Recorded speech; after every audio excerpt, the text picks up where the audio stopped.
हमारी माँ ना वो शिव पिंडी पे जल चढ़ा के आती थी, गीले गीले बाल होते थे, और फिर सुबह सुबह माथे पे चुंबन करती थी, उनके गीले बाल चेहरे को छूते थे, आंखें खुलती थी तो मुस्कुराता चेहरा झुका हुआ चेहरे पर, ऐसा ऐसा शुभारंभ, ऐसी ऐसी सुबह, ऐसी प्रातः, ऐसी सुबह तृप्ति से भरी हुई मुस्कुराती मैया का चेहरा देख के अगर दिन का प्रारंभ होगा तो सोचिए दिन कितना मंगलमय होगा।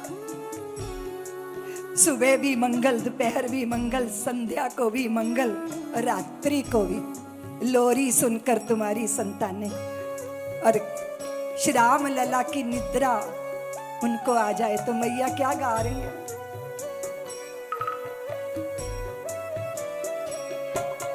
छगन मगन मेरे लाल को आजा री निंदिया, आजा आजा री निंदिया, आजा छगन मगन मेरे लाल को आजा री निंदिया, आजा आजा री निंदिया, आजा।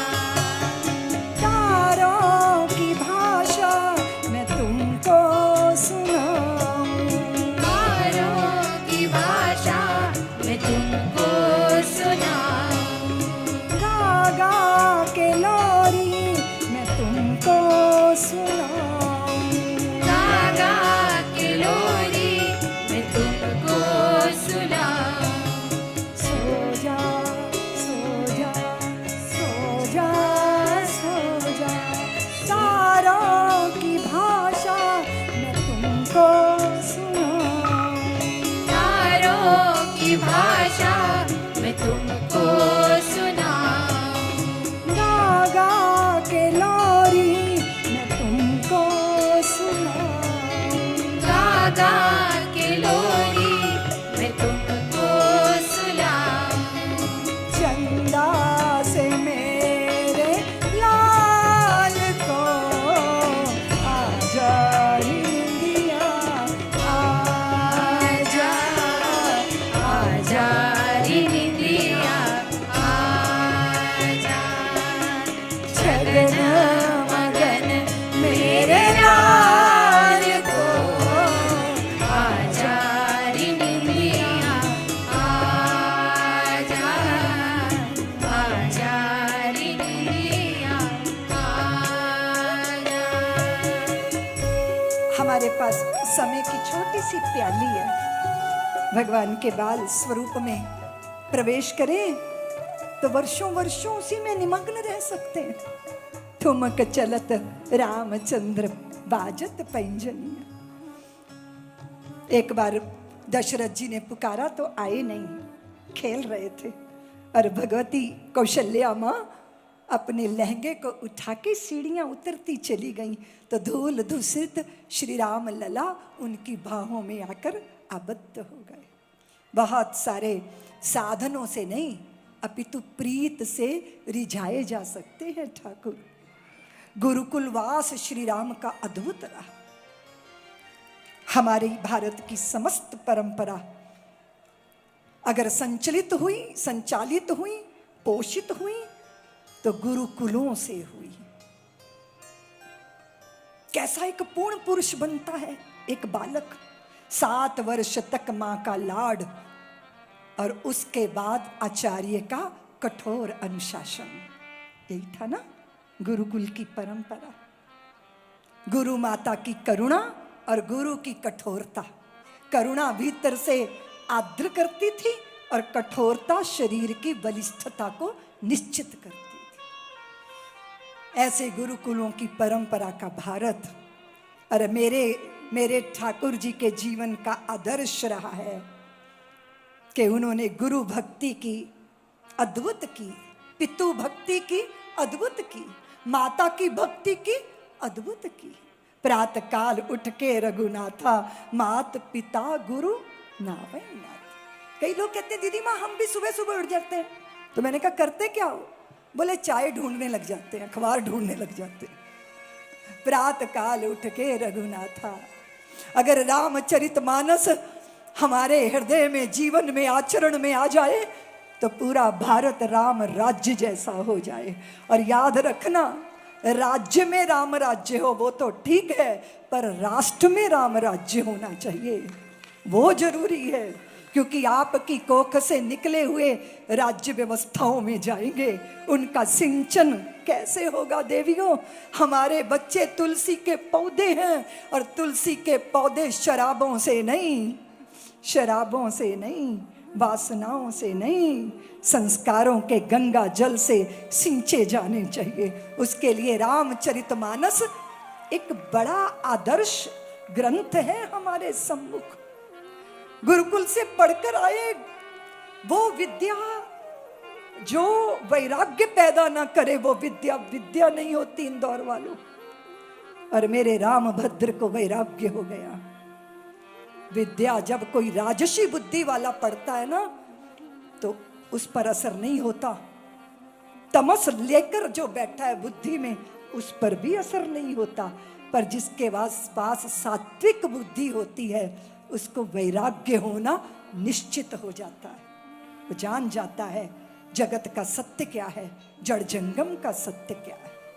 जो मिला है वो हमेशा पास रह सकता नहीं, कब बिछुड़ जाए ये कोई राज कह सकता नहीं। जिंदगानी का खिला मधुबन किसी का है दिया, मैं नहीं मेरा नहीं ये तन किसी का है दिया। जो भी अपने पास है वो धन किसी का है दिया, देने वाले ने दिया वो भी दिया किस शान से। लेने वाला मेरा है ये कह उठा अभिमान से, मेरा है ये कहने वाला मन किसी का है दिया। मैं नहीं मेरा नहीं ये तन किसी का है दिया। फिर करना क्या चाहिए?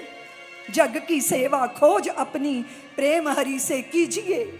जिंदगी का राज है ये जानकर जी लीजिए। साधना की राह पर साधन किसी का है दिया, मैं नहीं मेरा नहीं ये तन किसी का है दिया। जो भी अपने पास है वो धन किसी का है दिया। ये है विवेक बुद्धि, ये है वैराग्य की पीठिका। रामभद्र ने वस्त्रों का त्याग कर दिया, आभूषणों का त्याग कर दिया, भोजन का त्याग कर दिया, मध्याह्न में फलाहार प्रारंभ किया, अपने भवन के भूमि पर लेटना प्रारंभ किया। माताएं अधीर हुई, व्याकुल हुई। सुमित्रा ने कहा लखन भरत शत्रुघ्न अग्रज का अनुकरण मत करना। क्यों मां? जब मेरे भाई ऐसे रहते हैं तो हम वस्त्राभूषण कैसे पहन सकते हैं? तो मां ने कहा लखन भरत शत्रुघ्न, दूध कब उगलता है, कब उबाली खाता है? जब कच्चा होता है। जब वो परिपक्व होता है तो उबल के बाहर निकलना बंद कर देता है। समझ में आया? नहीं मां, कुछ समझ नहीं आया। पिता व्याकुल हैं, अयोध्या व्याकुल है। और एक दिन गुरु वशिष्ठ ने समाचार भेजा कि राम मैं आ जाऊं। राम को पता चला, प्रभु श्री राम को। वे गुरुदेव के पास दौड़े, प्रणाम किया। गुरुदेव मैं अयोग्य हो गया क्या? आप मेरे भवन में आने की आज्ञा मांग रहे हैं? भगवान को कहा वशिष्ठ ने कि हाँ वत्स, तू साधन सिद्ध हो गया है ना, तू असमय साधना कर रहा है ना। पता नहीं तुम कौन सा नियम बना के बैठ जाओ। पहली चोट की गुरु ने। और फिर कहा कि रामभद्र आप देख रहे हो, अगर जगत मिथ्या है तो आभूषण पहने हो या ना पहने हो कुछ फर्क पड़ता है? शरीर जब तक है, किसी तपस्वी को भी उदाहरण किए शरीर को, शरीर का पोषण करना पड़ेगा। वो अन्न नहीं खाएगा फल खाएगा, फल नहीं खाएगा पत्ते खाएगा, पत्ते नहीं खाएगा जल पिएगा। लेकिन शरीर को धारण करके रखने के लिए भोजन आवश्यक है वत्स। और फिर बात ये नहीं है श्री रामभद्र हम जगत में ना रहें, बात ये है कि जगत हमारे चित्त में ना रहे। बात ये है रामभद्र, हो नाव तट से बंधी, लहरों की मनमानी न हो, नाव को उस पार जाने में कोई परेशानी न हो। देख माझी याद रखना कोई नादानी न हो, नाव तो पानी में हो पर नाव में पानी न हो। त्याग जब परिपक्व होता है वत्स, तो बाहर की परिस्थितियां हम पर प्रभाव नहीं डालती। धीरे धीरे प्रभु श्री राम ने गुरुकुल जाना शुरू किया, सहज हो गए, वस्त्र भी पहनने लगे, आभूषण पहनने लगे, रथ पे चलने लगे, सारी अयोध्या को शांति मिली। श्री राम भद्र के इस आचरण व्यवहार और उनकी धन्यता तपोधन को देखकर धराधाम धन्य होते रहे। सब्सक्राइब करें साध्वी ऋतंभरा जी के YouTube चैनल को और हमारी वीडियोस को सबसे पहले देखने के लिए बेल आइकन को दबाना ना भूलें।